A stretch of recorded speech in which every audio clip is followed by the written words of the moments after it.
moving on slightly, but keeping on transfers. This is what Newcastle fans had to say about Fabrizio Romano. Viewers, take a look at this. Hit the like and the share button. Hit that like button if you haven't done so already. Take a little listen. This is beautiful. It's a thing of beauty. Romano being paid by certain players' agents to lie. It's no secret that football fans get their transfer news from Fabrizio Romano, but it's also no secret that players and football clubs also get their news from Fabrizio Romano. And if you look at the way he words certain tweets, I'm starting to think that he fabricates rumours out of nowhere to try and force clubs' hands into transferring a player for his own personal benefit because he's getting paid off by certain football agents. If we look at Isak to Liverpool, for example, this was never a rumour.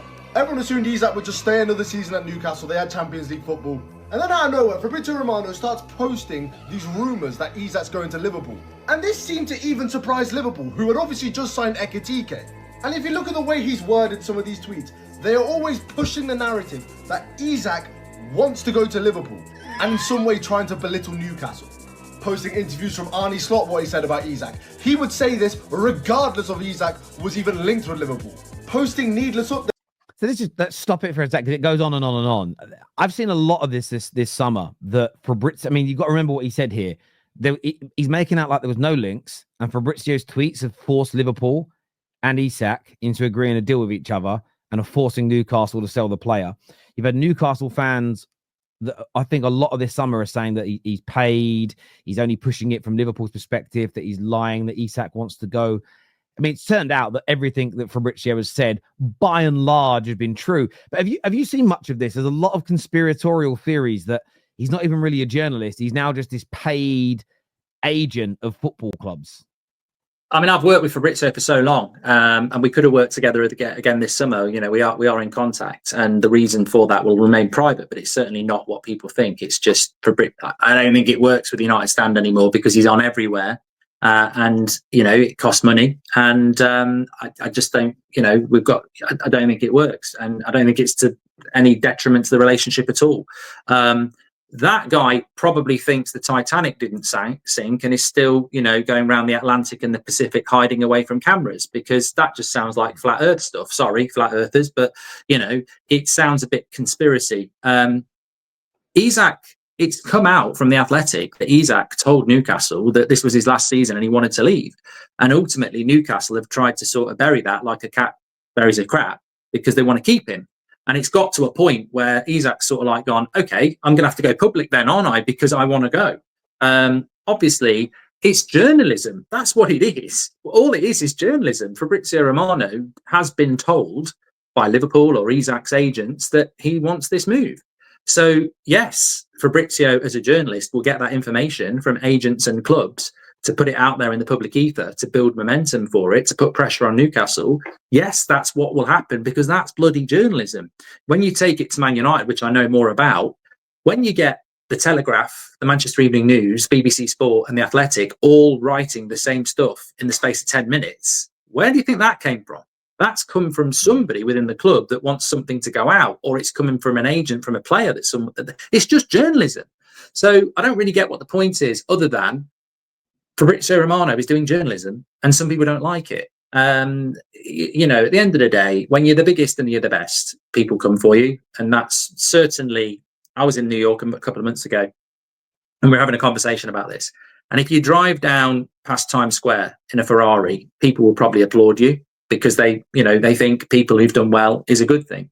You do it in the UK and they'll key your car because it's seen as, you know, look at this arrogant twat. And I think with Romano, he's just become so big that, you know, people are looking to knock him down, because that's what happens. I've seen it all my life. Gascoigne broke through in Italia 90. Within a year, they're knocking him down. We've seen it with Rooney. We've seen it with Ronaldo. You know, this is how it works. David Ornstein's very different to Romano as well. I think we've got to mention that. Ornstein works on quality, not quantity, whereas Romano incredibly works on 24/7 quantity as well as quality. And I think that there's two. It's a bit like Messi and Ronaldo, the journalism. They try to throw them together, whereas I appreciate both. And you know, having worked with Fabrizio and knowing what he's all about, I'm not saying there won't become a point where, you know, maybe he does take the check because it works, you know. But I still think he's incredibly well sourced. I mean, you've got star players around the world who will use his "Here we go" on their Instagram. So he's well connected, and he's not wrong about Isak, is he? Let's be honest, if we're using that as the example. Yeah, but I see a lot of this as well. He's had a lot of mistakes. I'm like, well, like what? Well, he said, "Here we go" for Gibbs White. Well, it was a "Here we go." The "Here we go" is not a complete deal. The "Here we go" is the player has agreed to join and a bid has been accepted, or a buyout clause has been triggered, which the vendor, the seller, cannot stop. Fabrizio had no idea, because he's not in the meetings, that Spurs were tapping him up and Spurs broke procedures and the player broke a confidentiality agreement. That's I still don't understand that though, Terry. I mean, you've worked in finance football. Like, how can you have a release clause that no one's allowed to know? I mean, it's almost like if somebody makes a bid blindly, then it has to be activated, doesn't it? But you're never going to keep that quiet. It's such a weird. I'd love to know the actual facts about that, because I'm interested. But who I'm actually going to ask Ross. I'm going to ask him to ask his dad if he's seen that before, because his dad was the first super agent. And I think this is my guess on this, having seen quite a lot of contracts in the past, and a lot of these contracts have weird and wonderful clauses and bonuses in them. I also know the media lies a lot as well, because me and John Smith actually had this conversation on stream together. I used to say that because I knew what a lot of footballers were earning at this stage because of the job I had. And I remember they were saying that Zlatan, do you remember when they said Zlatan was on like £600,000 a week? And the reason they thought that is the newspapers, they got hold of one of his bank statements. Basically, someone had gone for a bin, someone had stupidly thrown one out. But what they didn't realize is the players aren't paid weekly, they're paid monthly. So they saw his monthly take home after tax and went, and because they only got one bit of the statement, and went, oh, that's what he earns a week. And they got it completely wrong. So there's always that goes on. Some of these hidden clauses are very much, if a bid comes in between this range, we're forced to accept it. But what we want it to be secret, because we think we can get more money for you than that. I think that, because again, I think if someone bid 70 million, it also gets accepted. And there were clubs like City that were thinking about, they never put the official bid in though. And this is the thing with release clauses, the sort of unofficial bids, the WhatsApp messages, the would 55 million work, would 670 million work. They don't have to accept it on that. It's when the official bid comes in. So I do kind of get it, but I think we need more detail. But back to Fabrizio about his lying. It's like he didn't lie. Equally, if he made mistakes on this, he said this might happen and it didn't.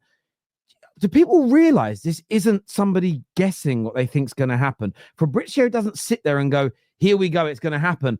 He doesn't magically think of it. He gets told by a club or a player. The issue is that from when that player says, look, I've just told, if Šeško today says, if his agent rings up Fabrizio and Ornstein and says, we've picked Man United, we're only going to go to Man United, this is the guarantee, and they print that. If the player in a week changes his mind and says, I want to stay now at Leipzig, Ornstein and Fabrizio didn't lie. They didn't get it wrong. It was right at that moment. And I'm struggling to, again, with the low IQ nature of football fans. I feel like we're getting, you ever watch Planet of the Apes?